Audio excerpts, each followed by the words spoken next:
Namo Bhagavate Vasudevaya. Om Namo Bhagavate Vasudevaya. Om Namo Bhagavate Vasudevaya. Om Namo Bhagavate Vasudevaya. Mandana Timarandasya Pralandana Salakaya Jaksunetanyena Tasmai Shri Kadave Namaha. Shri Chaitanya Mahaprastham Stapitam Yena Bhutale Mayam Rupa Gadanmayam Tadanti Swakadantikam. Hey Krishna Karuna Sindhu Dinabandhu Chakapate Gopisa Gopika Kanta Radhakanta Namostate Tapta Kanchana Karange Radhe Vindhamishri Vishvanu Sute Devi Pranamami Hari Priye Panchakalpa Taruryascha Kripa Sindhu Priyevacha Patitanam Pavanebhyo Vaishnavebhyo Namo Namaha. Shri Krishna Chaitanya Prabhu Nityananda Shri Advaita Gadadhar Shivasadi Gaur Bhaktavinda. Hare Krishna Krishna Krishna Hare Hare, Hare Rama Rama Rama Hare Hare. So on this special day, we wanted to present some special offering to Lord Balaram. So we'll all have a presentation here. And it's very difficult to divide the pastimes of Krishna and Balaram because even though they're two, their pastimes are completely intertwined and interwoven.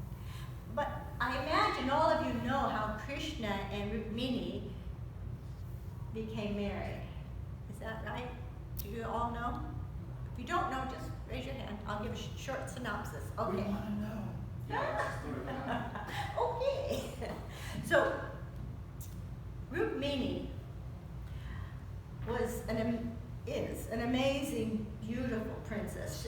She looks like a painting, a perfect painting from an incredible artist. And everyone thought she should marry Lord Krishna. It was just a given because she had so many amazing qualities. Of course, we understand she's not ordinary. She is the goddess of fortune. And everybody was behind her marrying Krishna except for her brother. She had an evil brother by the name of Rukmi. And he arranged a ridiculous marriage with the personality Sisupal, who is rather appalling. So she, in a last-ditch effort to save herself, she sent a letter to Lord Krishna through a Brahmana. And the Brahmana took the letter to Krishna and he read it. And his heart melted and it definitely wanted to marry her, and this was the last chance. So he just went and got his chariot. He didn't even get his driver, and he took off for 1,000 miles. He drove his horses. You know, he had heavenly horses, and he got there in 8 hours with the Brahmin in the back holding on for dear life. And he got there the day before her wedding, when it was a ceremony that the princess would go to the temple of Durga and Shiva, exquisitely dressed in jewels and beautiful ornate cloth. And she would go with her family and her friends and the wives of the Brahmanas, and she would go and pray to Goddess Durga for a good marriage. And so she went in, and when she came out, she was just adjusting some bangles on her arm when she looked up, and there was Lord Krishna reaching down for her to help her up onto his chariot. Now, all the princes and Sisupal and Rukmini had gathered. One reason is to lust over Rukmini, and the second reason was because they thought Krishna might be up to some trickery. So they planned to stop him before he did anything. But Krishna just rode into Vidarka like a lion walks into the den of jackals. And he just took Rukmini, and they were all in a stupor. They didn't know what was happening. And by the time they woke up from their stupor, they started chasing Lord Krishna and Rukmini. And at that time, Krishna gave the reins to Rukmini. Now, Rukmini is extremely feminine, but she's also a Kshatriya woman. And she knew how to drive a chariot very well. So she drove the chariot while Krishna fought these princes. And very soon, headed by Sisupal, they all got discouraged and gave up. But Rukmini was so agitated, he was not going to give up. And he vowed that he was going to go and beat Krishna into the ground, and if he didn't, he wouldn't come back to his capital city of Kendina. And he made this vow in front of all the princes. So he went and he got on his chariot. He gathered up an army of about 1,000 elephants and 1,000 infantry and horsemen and all kinds of weapons, and he took them with him. And he chased down Krishna. Now, he was saying such ignorant things that, and he started shouting at Krishna. He was shouting at Krishna, stop and fight me, you cowherd boy. You don't know anything about fighting or about the chivalry of real Kshatriyas. And so finally Krishna did stop. And Rukmini shot 3 arrows at Krishna. And Krishna shot 1 arrow at Rukmini and broke his bow. And then Rukmini shot 5 arrows at Krishna and missed Krishna each time. And Krishna shot 1 arrow at Rukmini and broke his bow again. And then Rukmini gathered up all kinds of weapons. He had swords and shields and tridents and lances, and he gathered them up, and Krishna shot 10 arrows. And with those arrows, he killed all the horses. He killed Rukmini's chariot driver. He destroyed the chariot and knocked the flag down. And he destroyed all the weapons that Rukmini was coming towards him with. And so then he went and he tied Rukmini up, and he was about to end Rukmini's life when Rukmini came before him and begged, this is a very special day for us. Please, let's not mark it with the blood of my brother. And so he was especially compassionate to Rukmini. So he then did something to Rukmini that was a great offense to a Kshatriya. And Rukmini had a nice beard like yours and mustache and beautiful hair. And then he proceeded to disfigure Rukmini by shaving off part of his mustache and different sections of his beard and making him bald in certain parts and making him look really, really funny. Well, just about this time, Lord Balaram showed up because Balaram noticed that Krishna was missing from Dwarka, and he figured it out very quickly where Krishna went and what he was doing. So he gathered a small army, and they defeated Rukmini's army, and he came upon this scene of Krishna making a fool of Rukmini. And Balaram was surprised and actually horrified. And he had compassion for Rukmini, so he started to chastise his younger brother.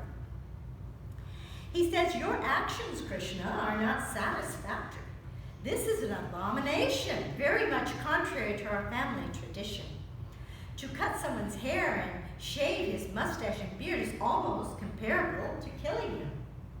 And then he turned to Rukmini and he said, whatever Rukmini has done, he's our brother now, a relative, our family member.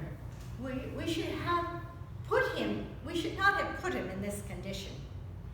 And then to Rukmini, he said, you should not be sorry that your brother has been made odd looking. Everyone suffers or enjoys the result of his own actions. And then he turned to Krishna and he said, my dear Krishna, a relative, even though he commits a blunder and deserves to be killed, should be excused from when such a relative is conscious of his own fault. That conscience itself is like death. Therefore, no need to kill him. And then to Rukmini he said, There is a certain current duty of a Kshatriya in human society. According to the principles of fighting, one's own brother may become an enemy. Besides that, the consideration that a person is neutral or is one's friend or enemy is generally made by persons in the bodily concept of life. So Balaram, he reconciled the situation and the moral and ethical instruction to Rukmini and Krishna. So we'll fast forward to the wedding of Krishna's grandson and Rukmini and Krishna's grandson. Because Rukmini was so attached, he was now a member of Krishna's family, and inimical as he was like the crazy uncle Rukmini. But he offered his first daughter to marry Rukmini's first son, and then his first granddaughter to marry her first grandson. In this way, to keep the families close. It wasn't usually the system for Kshatriyas to marry first cousins, but they made an exception for Rukmini. And so the ceremony was done in Mojakata, which was his new city because he couldn't go back to the old one. And they were having a beautiful Kshatriya ceremony when he had this friend. This demons often have bad association. He had the bad association of the king of Kalinga. And the king of Kalinga happened to know a weakness of Balaram's, that Balaram was not such a great chess player. So he advised Rukmini to engage him in a chess game. So the king of Kalinga, as well as several princes of demented mentalities, sat around and watched the chess game. They offered Balaram. Balaram was enthusiastic. He's a good sport, and he accepted the challenge. But also, Kshatriyas would never decline a challenge of chess. So first he bet 100 gold coins, and he lost. And the king of Rukmini took advantage of this and started saying offensive things about Krishna and Balaram. And the other princes were laughing loudly. So Balaram engaged in another game, and he placed 1,000 gold coins, and he lost. And then he did 10,000 gold coins, and he lost again. And each time Balaram lost, Rukmini cheered, and the king of Kalinga said terrible things. He showed his teeth in a very demoniac way, and the princes all laughed. And so Balaram was very quiet, but he began to sit very straight. And it's described he looked like a tsunami on a full moon night. And Balaram's eyes are always a little reddish, but when he gets angry, his eyes get very red. And his eyes were getting very red. So he pushed forward 100,000 gold coins. And he won. Balaram won. But Rukmini started saying, no, he didn't win. He didn't win. I'm the winner. And King of Kalinga and the princes were supporting this stupid Rukmini. And so Balaram, again, he said, all right, and he put through 100 million gold coins. And again, Balaram won. And Rukmini again started his lies, but a voice came from the heavens and said, Balaram is the actual winner. And he was being abused by Rukmini, and Rukmini was absolutely, completely false. But Rukmini didn't give up. He said, oh, Balaram, you're just a cowherd boy. You may be good at tending cows, but you can't know anything about playing chess or shooting arrows on the battlefield. These are arts well known only to the princely order. And then the king of Kalinga showed his teeth, the princes laughed, and Balaram picked up his club and Rukmi was no more. And the king of Kalinga thought this was a good time to leave, but Balaram is very swift. And with his club, he broke out all his teeth. And then he started breaking arms and legs of all these princes. Now Krishna, who is an expert diplomat, did not say anything. He did not praise Balaram for killing this demon Rukmi because it would have hurt Rukmini. And he did not criticize Balaram for killing Rukmi at a wedding ceremony because, for one, things go on in Kshatriya wedding ceremonies, and two, it would have hurt Balaram's feelings. So there's one other little pastime I wanted to tell.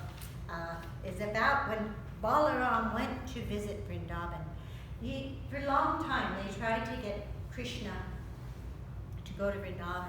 Krishna had promised he would return to Vrindavan. However, getting him there was another matter. So Balaram became very anxious, and he decided he was just going to go see his old mother and father, Yasoda and Nanda Maharaj. So he took his chariot and he went to Vrindavan. And as soon as he came, the whole of Vrindavan became immensely enlivened.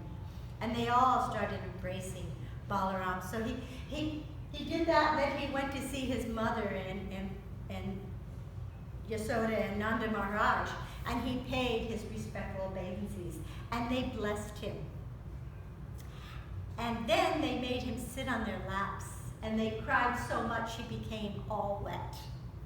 They addressed him as Jagadishvar, meaning the Lord of the universe who maintains everyone, because their lives were so difficult without them. And so they just kept crying and embracing Balaram. And then the elder cowherd men and younger cowherd men and women started coming. And they exchanged feelings of friendship with their with Balaram's equals. And for those who were older, he offered obeisances. For those who were younger, they offered obeisances to him. And with those he was equal, he laughed loudly, he hugged them, and they embraced one another. So everyone surrounded Lord Balaram, and they sat down and began to inquire about him. But first Balaram inquired about them. The inhabitants of Vrindavan had sacrificed everything for Krishna and Balaram, and they had no other desire to attain anything else. No special position, no opulence, nothing but the love of Krishna is all they ever desired.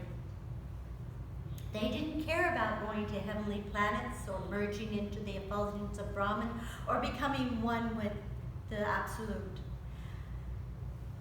They were so satisfied just living a simple life in Vrindavan. And so to have Balaramji here, their joy knew no bounds. So they began to inquire from Balaramji how he was doing, and while doing this, their voices started to falter. And Yasoda Mai started by saying, "Now you and Krishna are grown-up men with your own families, with children. In the happiness of family life, do you sometimes remember your poor father and mother, Nanda Maharaj and me? And it's such good news that you killed Kamsa and defeated Jarasandha and Kalyavana. It's good, it's great, it's amazing. You're living in a fortified fortress in Dwarka." And while they were speaking like this, the gopis arrived. And these were the gopis who tried to stop the chariot of Akura. They threw themselves in front of the horses, they held on to the chariot, but Akura took them from Vrindavan. And since that time, they never stopped wandering the forest. You know, Krishna and Balaram each had their own gopis. And these gopis, when they arrived, Balaram glanced over them with loving eyes. And they became overjoyed and so excited after being so mortified on account of their absence. they began to ask about the welfare of Krishna and Balaram. They specifically asked Balaram whether Krishna was enjoying his life surrounded by the enlightened women of Dwarkapuri. Does he sometimes remember his mother Yasoda and father Nanda and other friends he behaved so intimately with while in Vrindavan? Does Krishna have any plans to come see his mother Yasoda, and does he remember us gopis, who are so pitifully bereft of his company? Krishna may have forgotten us in the midst of the cultured women of Dwarka, but as for we are concerned, still remembering him by collecting flowers and sewing them into garlands for when he returns. However, we simply pass our time crying, if only he would come and accept the garlands we have made. And there were rows and rows and rows of garlands that they had made. Dear Lord Balaram, you know we would give up everything for Krishna's friendship. Even in great distress, one cannot give up the connection of family members. But although it might be impossible for others, we gave up our fathers, mothers, sisters, brothers, and relatives.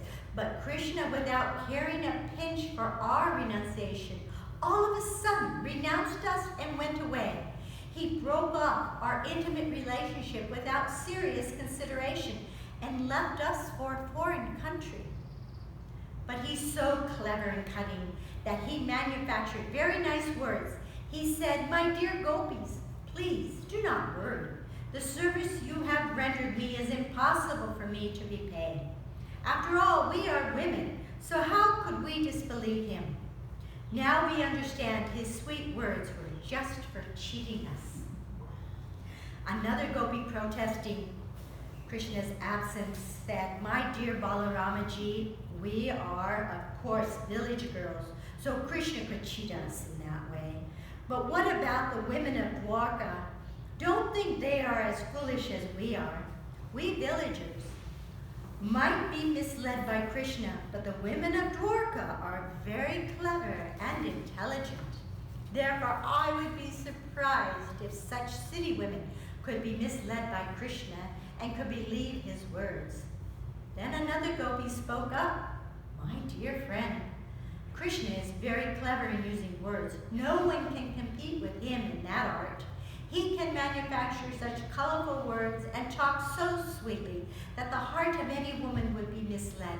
Besides that, he has perfected the art of smiling very attractively, and by seeing his smile, women become mad after him and give themselves to him without hesitation."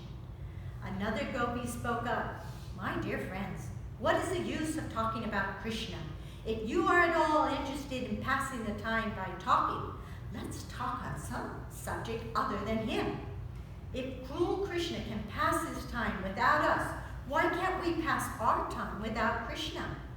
Of course, Krishna is passing his days very happily, but we cannot pass our days without him."